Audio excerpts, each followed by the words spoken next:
आपका यूनिक प्रज्ञान यूट्यूब परिवार में मैं प्रज्ञान सर हार्दिक स्वागत करता हूं, वंदन करता हूं, अभिनंदन करता हूं। प्यारे साथियों, सुबह के 5 बज चुके हैं और जैसा कि आप जानते हैं प्रतिदिन की भांति आज भी मैं लेकर के आपके बीच उपस्थित हूं हिंदी साहित्य प्रश्नोत्तरी 50। और प्रश्नोत्तरी 50 प्रतिदिन सुबह 5 बजे आपको मिल जाती है। वन लाइनर शैली में 50 प्रश्नों का आप रिवीजन करते हैं और यह रिवीजन श्रृंखला अगर आप नियमित दोहराते रहेंगे तो मुझे आशा ही नहीं पूर्ण विश्वास है कि आपकी तैयारी हो जाएगी काफी मजबूत। तो साथियों, आज की इस पाठचर्या को प्रारंभ करें उससे पूर्व देखेंगे आज का मॉर्निंग कोट्स। आज का मॉर्निंग कोट्स है, आपके विचार आपके जीवन को बनाने में मदद करने के लिए आपके सबसे अच्छे उपकरण हैं। आपको इन उपकरणों का प्रयोग अपनी सुविधा अनुसार करना है। तो साथियों, आप अगर जीवन में सकारात्मक होना चाहते हैं और अच्छे परिणाम प्राप्त करना चाहते हैं तो इसके लिए आपको सकारात्मक विचारों के साथ तैयार होना होगा। और मुझे आशा है नहीं पूर्ण विश्वास है कि आपके सकारात्मक विचार आपको एक नई ऊर्जा के साथ आपकी तैयारी को करेंगे मजबूत। तो साथियों, इसी मॉर्निंग कोर्स के साथ प्रारंभ करते हैं साहित्य प्रश्नोत्तरी 50 और देखते हैं प्रश्नोत्तरी 50 का पहला प्रश्न। कुइयां जान उपन्यास का प्रकाशन वर्ष क्या है? इसका आपको जवाब बताना है। कुइयां जान उपन्यास का प्रकाशन काल क्या है? इसका आपको जवाब बताना है। और इस प्रश्न का जवाब आपने नासिरा शर्मा द्वारा लिखा गया यह उपन्यास 2005 ईस्वी का प्रकाशित उपन्यास है। अगला प्रश्न है कि भवभूति का मूल नाम क्या था? भवभूति का मूल नाम श्री कंठ था। प्रश्न संख्या 3, रंग दे बसंती चोला नाटक के नाटककार कौन है? तो रंग दे बसंती चोला यह नाटक भीष्म शाहनी द्वारा लिखा गया नाटक है। अगला प्रश्न है कि पश्चिम आचार्यों ने किस आचार्य ने भाव दमन को अनिष्टकर माना है? जवाब हो जाएगा अरस्तु। प्रश्न संख्या 5, मनोरमा उपन्यास के लेखक कौन है? मनोरमा उपन्यास का लेखक आपको बताना है और इस प्रश्न का जवाब चंडी प्रसाद हृदयेश आपने बताया, तो बिल्कुल सही जवाब। प्रश्न संख्या 6 है कि जुनेजा मोहन राकेश के किस नाटक का पात्र है? जुनेजा मोहन राकेश द्वारा लिखे गए आधे अधूरे नाटक का पात्र है। 1969 ईस्वी इस नाटक का प्रकाशन वर्ष है। अगला प्रश्न है कि झांसी की रानी नाटक के नाटककार कौन है?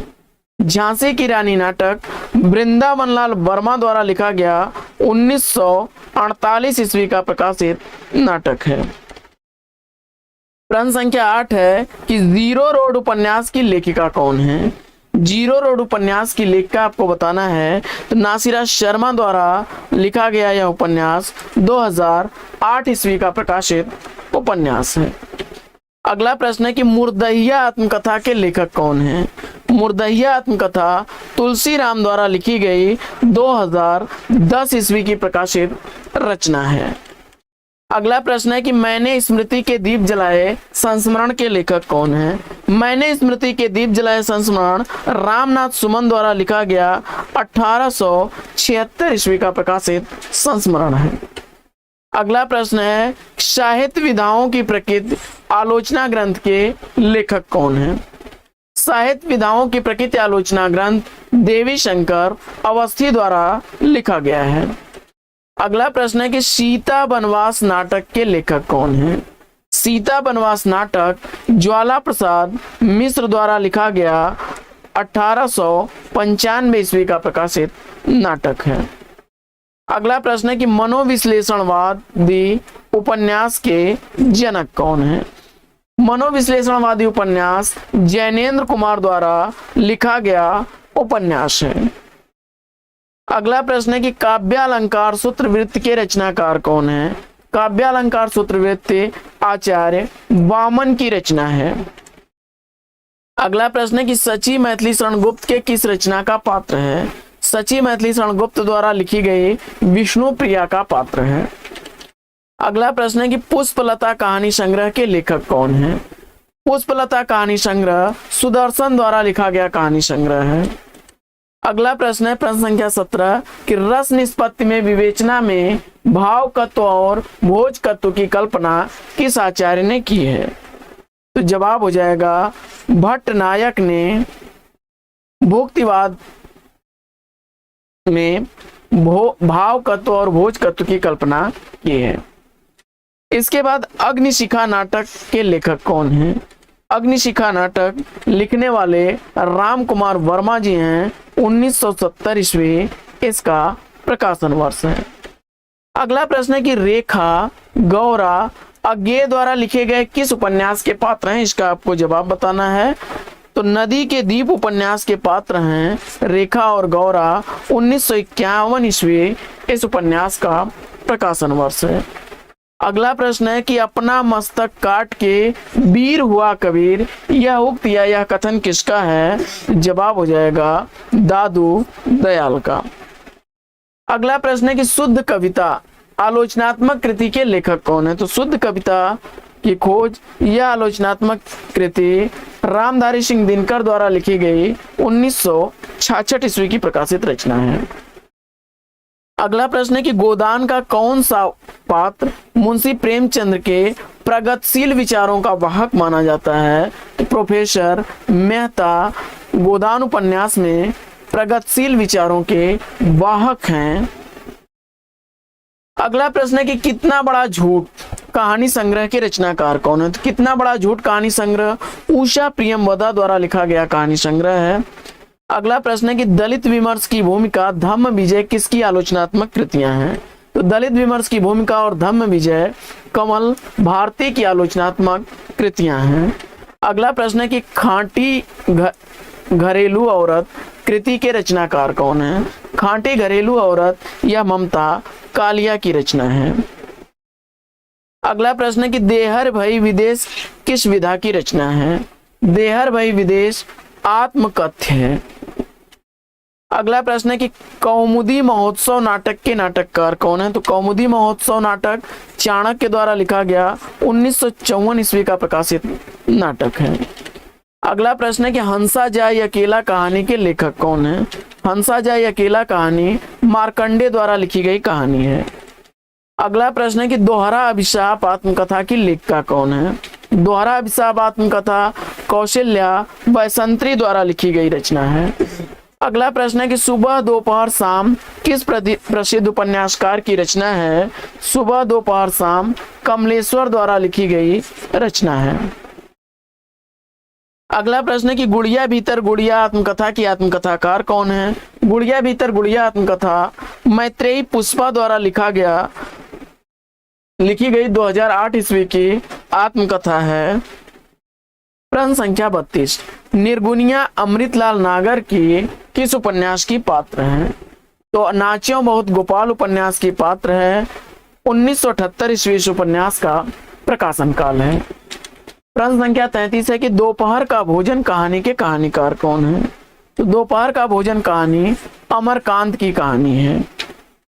अगला प्रश्न है कि भोला राम का जीव किस विधा की रचना है? भोला राम का जीव हरिशंकर परसाई की रचना है। निबंध विधा की यह रचना है। अगला प्रश्न है कि कथा सत्सर की लेखिका कौन है? तो कथा सत्सर की लेखिका चंद्रकांता हैं। 2005 ईस्वी में इस कृति को व्यास सम्मान से सम्मानित किया गया था, जिसका प्रकाशन वर्ष 2001 ईस्वी है। अगला प्रश्न है कि साखी शब्दी दोहरा कही कहनी उपखान भगत निश्री पहि अधम कवि निंदहि वेद पुराण, यह पंक्तियां किस रचनाकार की हैं? जवाब हो जाएगा तुलसीदास। अगला प्रश्न है कि वसंत आ गया पर कोई उत्कंठा नहीं है, निबंध किसका है? तो जवाब हो जाएगा हजारी प्रसाद द्विवेदी का। अगला प्रश्न है कि अलंकार माला के रचनाकार कौन है? तो अलंकार माला सूरत मिश्र की रचना 1711 ईस्वी का रचना काल है। यात्रा चक्र यात्रा वृतांत के रचनाकार कौन है? तो यात्रा चक्र यात्रा वृतांत धर्मवीर भारती द्वारा लिखा गया 1995 ईस्वी का प्रकाशित यात्रा साहित्य है। अगला प्रश्न है कि भाव प्रकाशन ग्रंथ के रचनाकार कौन है? तो भाव प्रकाशन ग्रंथ शारदा तनय द्वारा लिखा गया ग्रंथ है। अगला प्रश्न है कि चिनगारियां कहानी संग्रह के लेखक कौन है? चिनगारियां कहानी संग्रह पांडे बेचन शर्मा उग्र द्वारा लिखा गया 1925 ईस्वी का प्रकाशित कहानी संग्रह है। अगला प्रश्न है कि जय वर्धमान नाटक के नाटककार कौन है? तो जय वर्धमान नाटक राम कुमार वर्मा द्वारा लिखा गया नाटक है।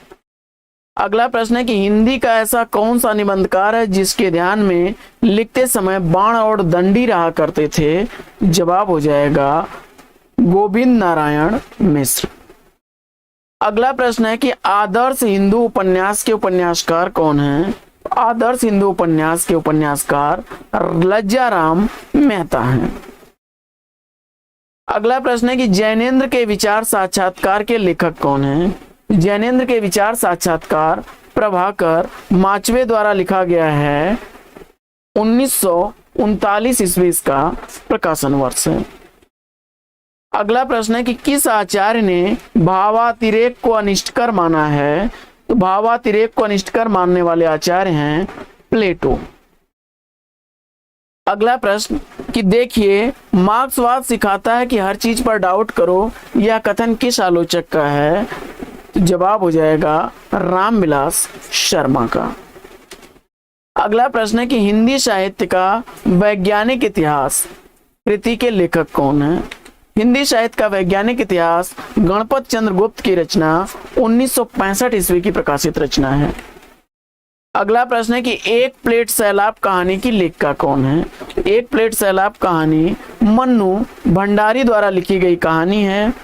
और अगला प्रश्न है कि दक्ष दुष्यंत कुमार के किस नाटक का पात्र है? तो एक कंड विस्पाई नाटक का पात्र है दक्ष।